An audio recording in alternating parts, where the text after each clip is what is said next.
મારા શરીરમાં આ તકલીફ છે અને મારા ઘરમાં પૈસાની તકલીફ છે, મારી બાયડી આવી છે, મારા છોકરા આવા છે, મારે ઘર નથી, આમ ભાડે રહે છે, માગણી આવી જ બધાય કરે.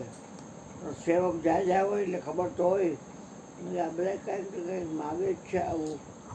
તો આ કબીરો જે છે એ વણવાનું કામ કરે છે, એમ કાંઈ માગતો નથી. એમાં કબીર સાહેબ ગેજા લેવા નીકળેલા બજારમાં અને એમાં ધ્યાન પડી ગયું. એ કબીર અહીંયા તો હા ગુરુ મહારાજ મિલે તો દંડવત બંદગી.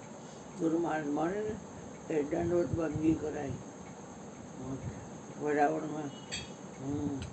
આને મળ્યો ને છોકરાને તો બસમાંથી ઉતરી અને સીધો દંડવત પ્રણામ. તો એક પછી દુકાનવાળા બહાર નીકળી પગે લાગવા માંડ્યા. એનું જો આવો સરસ કપડાવાળું જન અને આ ડાયાગ્રામ કંઈ આમ કેવું લાગે આવ તમે જોવો તો અહીંયાથી દુકાનમાંથી પગે લાગવાનું. બાપુને મારી દુકાનમાં લઈ આવવાનું એ ક્યાંય નથી થતા. હું તો એને ખબર પડી કે મારા ગુરુજીએ મિલે તો દંડવત બની ગઈ.